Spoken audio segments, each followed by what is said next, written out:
सिंधु नदी जहाकु इंग्राजी रे Indus river कुहाଯାଏ। ଏହା एशिया महादेशर दीर्घतम नदी मानक मध्यरु अन्यतम। आज जानिबा एही सिंधु नदीर उत्पत्ति केउठारु होईछि। एही सिंधु नदी केउ केउ देश रे प्रवाहित हेउछि।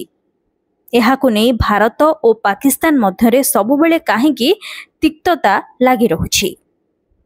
एहाकु जानिबा पई फुल वीडियो देखंतु। तिब्बत मालभूमि रे मानसरोवर ह्रद निकटवर्ती अंचलरू एही नदीर उत्पत्ति। निज उत्पत्ति स्थलरू बाहरी एही नदी लदाख अंचल अतिक्रम करी गिलगिट बाल्टिस्तान रे हिंदुकुश पर्वतमालार उपत्यकारे प्रवेश करिछि। एहा परे एहा दक्षिणामुखी हुई पाकिस्तान ने प्रभावित हुई बंदर नगरी कराची निकटरे आरब सागर सहित मिसिछि। सिंधु नदी पाकिस्तान रो दीर्घतम नदी और एहाकु पाकिस्तान रो जातीय नदी बोली मध्य कुहाଯାଏ। सिंधु नदीर अववाहिका 11,65,000 वर्ग किलोमीटर अंचल रे परिव्याप्त।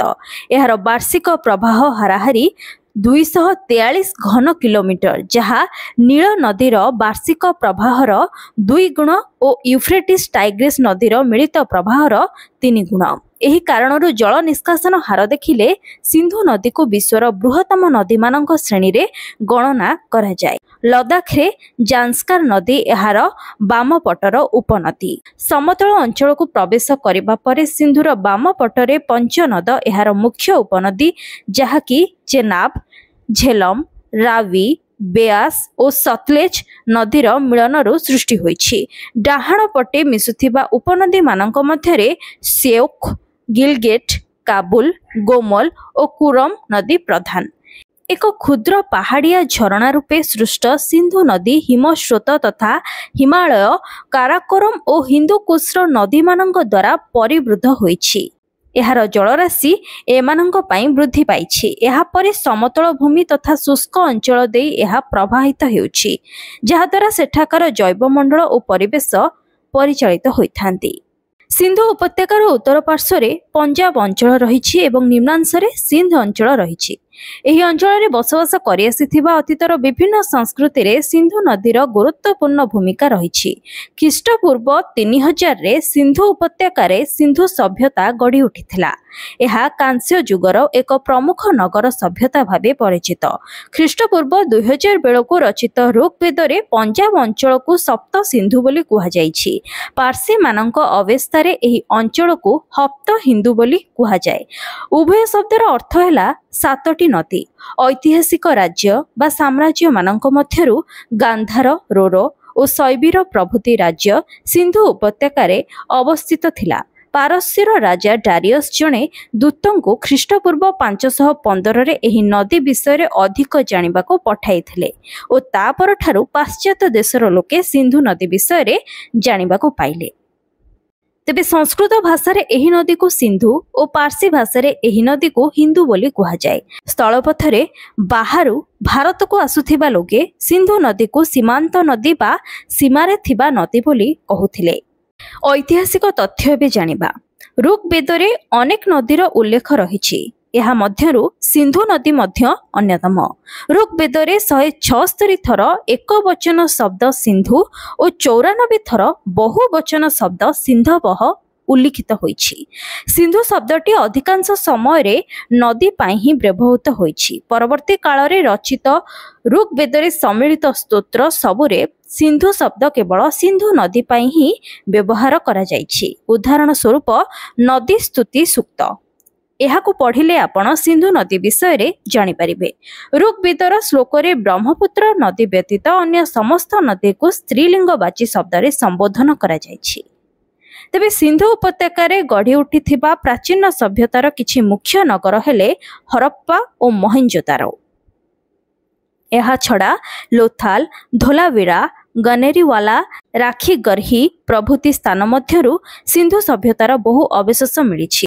सतलेज बा शतद्रु नदी सिंधु सभ्यता समय रे घगर हाकरा नदीर उपनदी थिला, जहा कूଳରେ अनेक सहर और जनबसति गढ़ी उठिथिला। परवर्ती समय रे सतलेज नदी पश्चिम को दिग परिवर्तन करी सिंधु नदी रे मिसिला एवं एहा परे एहा सिंधु नदीर उपनदी हेला। एबे आपण जानतु आम भारत सह सिंधु नदीर कोन संपर्क रहिछि।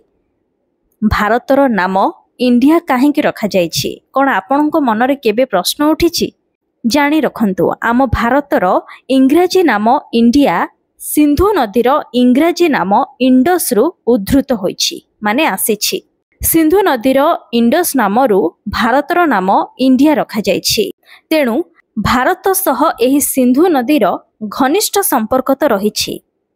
ପ୍ରାଚୀନ ସମୟରେ ସିନ୍ଧୁ ନଦୀର କୂଳବର୍ତ୍ତୀ ଅଞ୍ଚଳକୁ ଭାରତ ବୋଲି ଲୋକେ କହୁଥିଲେ। ଖ୍ରୀଷ୍ଟପୂର୍ବ 300 ବେଳକୁ ହେରୋଡୋଟସ୍ ଓ ମେଗାସ୍ଥିନିସ୍ ପରି ଗ୍ରୀକ୍ ଐତିହାସିକ ଏବଂ ପରିବ୍ରାଜକମାନେ ସମ୍ପୂର୍ଣ୍ଣ ଭାରତୀୟ ଉପମହାଦେଶକୁ ଇଣ୍ଡିଆ ବୋଲି କହିବା ଆରମ୍ଭ କରିଦେଲେ।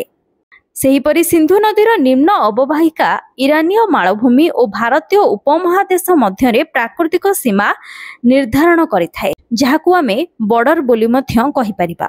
ଏହି ଅଞ୍ଚଳ ସମଗ୍ର ପାକିସ୍ତାନ ମାନେ ବଲୋଚିସ୍ତାନ, ଖାଇବର ପଖ୍ତୁନଖ୍ୱା, ପଞ୍ଜାବ, ସିନ୍ଧ, ଆଫଗାନିସ୍ତାନ ଓ ଭାରତରେ ବ୍ୟାପ୍ତ। ସେହିପରି ଗ୍ରୀସ୍ ଦେଶର ମେସିଡୋନିଆ ରାଜ୍ୟର ବିଶ୍ୱବିଜୟୀ ସମ୍ରାଟ ଆଲେକ୍ଜାଣ୍ଡର ସିନ୍ଧୁ ନଦୀର ପଶ୍ଚିମ ତଟ ପର୍ଯ୍ୟନ୍ତ ବିଜୟ କରି ନିଜ ସାମ୍ରାଜ୍ୟରେ ମିଶାଇଥିଲେ, କିନ୍ତୁ ଏହାପରେ ସେମାନେ ସିନ୍ଧୁ ନଦୀର ଦକ୍ଷିଣ ଭାଗରୁ ପ୍ରତ୍ୟାବର୍ତ୍ତନ କରିଦେଇଥିଲେ। ଏହାପରେ ପାରସ୍ୟ ସାମ୍ରାଜ୍ୟ ଦ୍ୱାରା ଓ ପରେ କୁଷାଣ ରାଜବଂଶ ଦ୍ୱାରା ଏହା ଶାସିତ ହେଲା। ଭାରତକୁ ଆକ୍ରମଣ ଓ ଅଧିକାର କରିଥିବା ମହମ୍ମଦ ବିନ୍ କାସିମ, ଗଜନୀର ମାମୁଦ, ମହମ୍ମଦ ଘୋରୀ, ତୈମୁରଲଙ୍ଗ ବାବରଙ୍କ ପରି ମୁସଲିମ ଶାସକ ଓ ତାଙ୍କ ସୈନ୍ୟବାହିନୀ ବିଭିନ୍ନ ସମୟରେ ସିନ୍ଧୁ ନଦୀ ଅତିକ୍ରମ କରି ଭାରତରେ ପ୍ରବେଶ କରିଥିଲେ। ଏବେ ଜାଣନ୍ତୁ ଏହି ନଦୀର ଉପନଦୀ ଗୁଡ଼ିକ କ'ଣ?